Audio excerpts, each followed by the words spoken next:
ತಂದೆ ತಾಯಿಗಳು ತಮ್ಮ ಜೀವನ ಪೂರ್ತಿ, ಬದುಕು ಪೂರ್ತಿ, ಮನಸ್ಸು ಪೂರ್ತಿ ಮಕ್ಕಳು ಮುಂದೆ ಬರಬೇಕು ಅನ್ನೋ ಒಂದೇ ಕಾರಣಕ್ಕೆ ತಮ್ಮ ಇಡೀ ಜೀವವನ್ನು ತೆಗೆದಿರ್ತಾರೆ, ಕನಸು ಕಂಡಿರ್ತಾರೆ, ಮನಸ್ಸಿನಲ್ಲಿ ಆಸೆಗಳನ್ನು ಇಟ್ಟುಕೊಂಡಿರ್ತಾರೆ. ಅವರ ದುಡಿಯುವ ಶಕ್ತಿ ಮುಗಿದು ಹೋದ ತಕ್ಷಣ ಮಕ್ಕಳು ಅವರನ್ನ ಮನೆಯಿಂದ ಆಚೆ ಕಳಿಸ್ಬಿಟ್ರೆ ಅಥವಾ ಕ್ರೂರವಾದ ವಾತಾವರಣವಿರುವಂತಹ ವೃದ್ಧಾಶ್ರಮಗಳಿಗೆ ಸೇರಿಸ್ಬಿಟ್ಟು, ಎಲ್ಲಾ ಮಕ್ಕಳು ಹೀಗೆ ತಂದೆ ತಾಯಿನ ವೃದ್ಧಾಶ್ರಮಕ್ಕೆ ಕಳಿಸ್ಬಿಡ್ತಾರೆ ಅಂತ ನಾನು ಹೇಳೋದಿಲ್ಲ. ಇವರ 100ರಲ್ಲಿ 90 ಜನ ಮಕ್ಕಳು ವೃದ್ಧಾಶ್ರಮಕ್ಕೆ ಕಳಿಸೋದಿಲ್ಲ, ತಂದೆ ತಾಯಿ ನೋಡ್ಕೊಳ್ತಾರೆ. 100ಕ್ಕೆ 10ರಷ್ಟು ಜನ ಮಾತ್ರ ಹೀಗೆ ವೃದ್ಧಾಶ್ರಮಕ್ಕೆ ಅಲ್ಲಿ ಇಲ್ಲಿ ತಳ್ಳಿಬಿಡ್ತಾರೆ. ಮುಂಚೆ ಹಿಂದಿನ ಕಾಲದಲ್ಲಿ 100ಕ್ಕೆ 1% ಜನ ಮಾತ್ರ ತಂದೆ ತಾಯಿನ ವೃದ್ಧಾಶ್ರಮಕ್ಕೆ ಕಳಿಸ್ತಾ ಇದ್ರು. ಈಗ 10% ಜನ ಕಳಿಸ್ತಾರೆ. ಇನ್ನು ಮಿಕ್ಕಿದ 90% ಜನ ಇವರ ಅವರು ಪ್ರೀತಿಯಿಂದ ತಂದೆ ತಾಯಿ ನೋಡ್ಕೊಳ್ಳಲ್ಲ, ಕರ್ತವ್ಯ ಅಂತ ನೋಡ್ಕೊಳ್ತಾರೆ, ಡ್ಯೂಟಿ ಅಂತ ನೋಡ್ಕೊಳ್ತಾರೆ. ಇದು ತಂದೆ ತಾಯಿಗಳ ಮನಸ್ಸನ್ನ ನೋಯಿಸುತ್ತೆ. ಸಮಾಜ ದಿನೇ ದಿನೇ ಕ್ರೌರ್ಯವನ್ನು ಪಡ್ಕೊಳ್ತಾ ಇದೆ ಅವರ ಇಂಥ ಸಮಾಜದಲ್ಲಿ ವೃದ್ಧರಾದ ತಂದೆ ತಾಯಿಗಳಿಗೆ ಹೆಚ್ಚಿನ ಸಾಂತ್ವನ ಬೇಕು. ವೃದ್ಧಾಶ್ರಮಕ್ಕೆ ತಳ್ಳಿಬಿಡುವಂಥ ಮಕ್ಕಳ ಕ್ರೂರ ಮನಸ್ಸಲ್ಲ ಇವರ ಇದು ಮಕ್ಕಳ ತಪ್ಪಲ್ಲ, ಪ್ರಕೃತಿಯ ನಿಯಮನೇ ಹಾಗೆ. ಚಿಗುರಿನ ಬಗ್ಗೆ ಸಂಭ್ರಮ ಇರುತ್ತೆ, ಉದುರುವ ಎಲೆಗಳ ಬಗ್ಗೆ ತಾತ್ಸಾರ ಇರುತ್ತೆ. ಬೆಳೆಯೋ ಪೈರಿಗೆ ಆರೈಕೆ ಅವಶ್ಯಕತೆ ಇದೆ ಇವರ ಹಾಗಂತ ಬೆಳೆದು ಮುಗಿದ ಮರನ ಕಡಿದು ಹಾಕ್ಬಿಡ್ಬೇಕು ಅಂತ ಇಲ್ಲ ಅಲ್ವಾ. ಪ್ರತಿಯೊಂದು ಜೀವಿಯು, ಪ್ರತಿಯೊಂದು ಜೀವವು ಸಾಯುತ್ತೆ ಇವರ ವರ್ತಮಾನ ಕಾಲ, ಭವಿಷ್ಯತ್ ಕಾಲ ಕೆಲವೇ ನಿಮಿಷಗಳಾಗೋದ್ರೊಳಗಾಗಿ ಭೂತಕಾಲ ಆಗಿಬಿಡುತ್ತೆ ಇವರ ಹಿಂದಿದ್ದು ಮುಗಿದು ಹೋಗುತ್ತೆ, ನಾಳೆ ಇದ್ದದ್ದು ಇಂದಾಗುತ್ತೆ, ನೆನ್ನೆ ಆಗುತ್ತೆ ಇವರ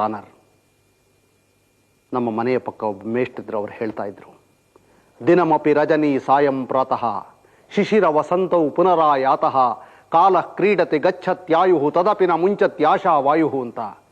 ದಿನವಾದ ಮೇಲೆ ಹಗಲಾದ ಮೇಲೆ ರಾತ್ರಿ ಆಗುತ್ತೆ, ರಾತ್ರಿ ಆದ್ಮೇಲೆ ಹಗಲಾಗುತ್ತೆ, ಶಿಶಿರವಾದ ಮೇಲೆ ವಸಂತ ಋತು ಬರುತ್ತೆ, ದಿನಗಳು ಉರುಳು ಹೋಗುತ್ತೆ, ಕಾಲ ಕ್ರೀಡೆಯನ್ನಾಡುತ್ತಾ ತನ್ನ ಕಾಲವನ್ನು ಮುಗಿಸಿಬಿಡುತ್ತೆ, ಕಾಲನ ರಥ ನಿರ್ದಯವಾಗಿ ಹೊರಟು ಹೋಗುತ್ತೆ.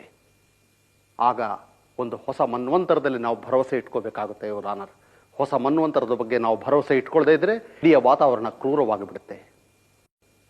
ಬೆಳೆದು ಮುಗಿದು ಹೋದ ಮರನ ಕಡಿದು ಹಾಕಬಾರ್ದು, ಅದು ತಾನಾಗಿ ಬೀಳೋದಕ್ಕೆ ಕಾಯಬೇಕು ಇವರ ತಂದೆ ತಾಯಿಗಳು ಮಕ್ಕಳನ್ನು ನೋಡ್ಕೊಳ್ಳುವಷ್ಟು ಪ್ರೀತಿಯಿಂದ ಮಕ್ಕಳು ತಂದೆ ತಾಯಿಗಳನ್ನು ನೋಡ್ಕೊಳ್ಳೋಕೆ ಆಗೋದಿಲ್ಲ ಇವರ ಇದು ಮಕ್ಕಳ ತಪ್ಪಲ್ಲ, ಪ್ರಕೃತಿ ಸಹಜವಾದ ಧರ್ಮ.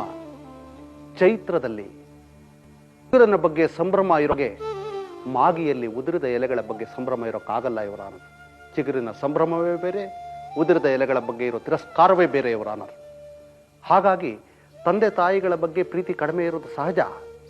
ಹಾಗಂತ ತಂದೆ ತಾಯಿಗಳನ್ನ ಬೀದಿಗೆ ತಳ್ಳಿಬಿಡಬಾರ್ದು ಇವರ ಒಂದು ಗಾದೆ, ಪಿತೃಶೋಕ ಕ್ಷಣಿಕ, ಪುತ್ರಶೋಕ ನಿರಂತರ ಅಂತ. ಜೊತೆಗೆ ಮಾತಾಪಿತೃ ಕರ್ತವ್ಯ ಎಲ್ಲಕ್ಕಿಂತ ಶ್ರೇಷ್ಠವಾದ ಕರ್ತವ್ಯ ಅಂತ ಉಪನಿಷತ್ತುಗಳು ಹೇಳುತ್ತೆ ಇವರ ನಾಣ್ಯದ ಇನ್ನೊಂದು ಮುಖ ಕೂಡ ಇದೆ ಇವರ ಸೊಸೆ ಬಂದ ಮೇಲೆ ಮಗ ಹೀಗಾದ ಅನ್ನೋ ಮಾತನ್ನು ಕೇಳಿದ್ದೀನಿ. ಆದರೆ ಅದು ಬರೀ ಸೊಸೆಯ ತಪ್ಪಲ್ಲ. ವಯಸ್ಸಾಗ್ತಾ ಇರೋರು ಇವತ್ತಿನ ಕಾಲದ ವೇಗವನ್ನು ಅರ್ಥ ಮಾಡ್ಕೋಬೇಕಾಗಿದೆ. ಕಾಲ ತನ್ನ ಬಣ್ಣವನ್ನು ಬದಲಾಯಿಸ್ತಾ ಹೋಗುತ್ತೆ ಇವರ ಕಾಲ ತನ್ನ ಕಾಮನ ಬಿಲ್ಲಿನ ಬಣ್ಣಗಳನ್ನು ಪ್ರತಿ ನಿಮಿಷದಲ್ಲೂ ಬದಲಾಯಿಸ್ತಾ ಹೋಗುತ್ತೆ. ಆ ಬದಲಾದ ಬಣ್ಣಗಳ ವಿವಿಧ ಬಗೆಗಳನ್ನ, ವಿವಿಧ ಶಾಖಗಳನ್ನ ಎಲ್ಲರೂ ಅರ್ಥ ಮಾಡ್ಕೋಬೇಕಾಗುತ್ತೆ. ಇಲ್ಲದೇ ಇದ್ದರೆ ಇಂಥ ದ್ವಂದ್ವಕ್ಕೆ ಬೀಳ್ತೇವೆ. ಇವತ್ತು ಬೆಳೆಯುತ್ತಾ ಇರುವ ಹುಡುಗರ ಮನಸ್ಸಿನ ಸ್ಥಿತಿ ಏನು, ಅವರ ಗತಿ ಏನು, ಯಾವುದನ್ನು ಆಸೆ ಪಡ್ತಾರೆ, ಇದನ್ನೆಲ್ಲ ತಂದೆ ತಾಯಿಗಳು ಯೋಚನೆ ಮಾಡಬೇಕಾಗುತ್ತೆ. ಸೊಸೆ ಬಂದ ಮೇಲೆ ತನ್ನ ಆಧಿಪತ್ಯದಿಂದ ಮಗ ಇನ್ನೊಂದು ಹೆಣ್ಣಿನ ಆಧಿಪತ್ಯಕ್ಕೆ ಹೊರಟೋಗ್ತಾನೆ ಅನ್ನೋದು ತಾಯಿಯ ದೊಡ್ಡ ಕೊರಗಾಗುತ್ತೆ. ಈ ಕೊರಗನ್ನು ನಿವಾರಿಸ್ಕೋಬೇಕಾಗುತ್ತೆ. ಫ್ರಾಯ್ಡ್ ಅನ್ನೋ ಸೈಕಾಲಜಿಸ್ಟ್ ಹೇಳ್ತಾನೆ ಇದನ್ನ. ತನ್ನ ಆಧಿಪತ್ಯದ ಆಸೆಯನ್ನು ತಾಯಿ ಬಿಟ್ಟ ದಿವಸ ಮನೆಯಲ್ಲಿ ಜಗಳಗಳು ಇರೋದಿಲ್ಲ ಅಂತ.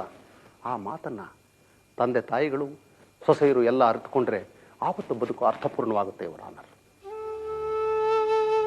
ತಿಂಗಳಿಗೆ 6,500 ರೂಪಾಯಿ ಕಾರಿನ ಇನ್ಸ್ಟಾಲ್ಮೆಂಟ್ ಕಟ್ತಾರೆ, ಬೇರೆ ಬೇರೆ ಇನ್ಸ್ಟಾಲ್ಮೆಂಟ್ಗಳಂತ 3,500 ರೂಪಾಯಿ ಕಟ್ತಾರೆ.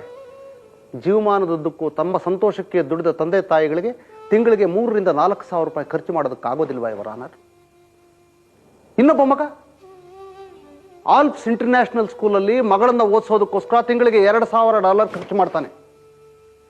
ಅಂದ್ರೆ 1,00,000 ರೂಪಾಯಿ. ತಂದೆ ತಾಯಿಗಳ ಮೇಲೆ 2,000 ರೂಪಾಯಿ ಖರ್ಚು ಮಾಡೋಕ್ಕಾಗೋದಿಲ್ಲ. ತಾಯಿನ ಅಮೆರಿಕಾದಲ್ಲಿ ಬಾಣಂತನಕ್ಕೆ ಅಂತ ಕರೆಸ್ಕೊಳ್ತಾರೆ. ಯಾಕೆ? ಜವಾನರು ಸಿಗೋದಿಲ್ಲ ಅಮೆರಿಕಾದಲ್ಲಿ. ಭಾರತದ ತಾಯಿ ಅಲ್ಲಿ ಜವಾನಿಯಾಗಿ ಹೋಗ್ಬೇಕು, ಆಗ ತಾಯಿ ಬೇಕು, ಈಗ ಸಾಕೋದಕ್ಕೆ ತಾಯಿ ಬೇಡ ಯುವರ್ ಆನರ್. ಕತ್ತಲು ತುಂಬಿದ ತಮ್ಮ ಹೃದಯದಲ್ಲಿ ಆತ್ಮಸಾಕ್ಷಿಯನ್ನು ಬೆಳಕನ್ನು ಚೆಲ್ಲಿ ಮಕ್ಕಳು ನೋಡ್ಕೋಬೇಕು ಯುವರ್ ಆನರ್. ಇಷ್ಟು ದಿವಸ ತಾವು ತಂದೆ ತಾಯಿಗಳ ಬಗ್ಗೆ ಮಾಡಿದ್ದು ಸರಿನಾ ತಪ್ಪ ಅಂತ ನಾನಿವತ್ತು ಈ ಕೋರ್ಟನ್ನು ಕೇಳೋದಿಷ್ಟೇ ಯುವರ್ ಆನರ್. ಈ ವಾದ ವಿವಾದಗಳಿಂದ ಆಚೆ, ಕಾನೂನಿನ ಪ್ರಶ್ನೆಗಳಿಂದ ಆಚೆ ಒಂದು ಅಂತಃಸಾಕ್ಷಿ ಮಕ್ಕಳ ಮನಸ್ಸನ್ನು ಮುಟ್ಟಿದರೆ ಸಾಕು.